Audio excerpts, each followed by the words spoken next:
We'll have more on the breaking news out of Mexico. The U.S. Embassy issuing a shelter-in-place order for Americans in areas around Mexico City and the resort town of Puerto Vallarta after the Mexican army says it killed a prominent cartel kingpin known as El Mencho.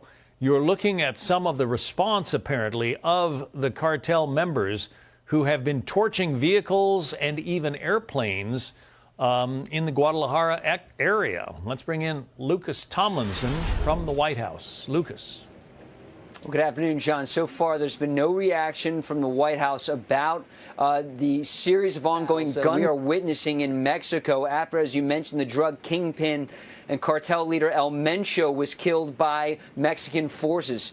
We've heard from the Pentagon that the Joint Interagency Task Force Counter Cartel did assist Mexican forces, not likely with boots on the ground, John, but with intelligence sharing. But after El Mencho has been killed, a series of warfare, frankly, going on across Mexico. In Puerto Vallarta, in Guadalajara, we saw images from the airport. And, of course, thousands of American tourists visit Mexico throughout the year, certainly during the winter months in the United States.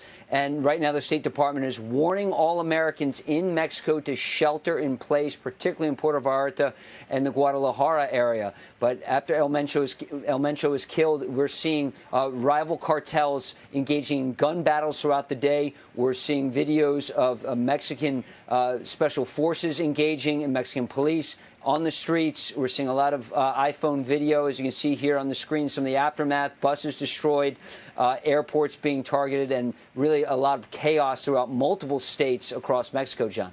Yeah, I've seen a jetliner on fire sent by one of my aviation buddies. It's a serious situation. The president has warned that the cartels, are essentially foreign terrorist organizations, and he's talked about potentially sending U.S. forces after them. Doesn't sound like that is happening yet, Lucas. It hasn't happened yet, but many U.S. special operators have been active along the U.S. border, John. And of course, when President Trump came back to office, obviously securing that southern border was a top priority for the president. In fact, something you'll probably hear Tuesday night in the State of the Union about how the border has been locked down. We're not getting illegal aliens coming into the United States. That's something the president has touted many times. But the situation in Mexico is very reminded of today. You have rival cartel leaders, men who possess billions of dollars. They're engaged in the drug trade, a drug trade that is still active, very flourishing.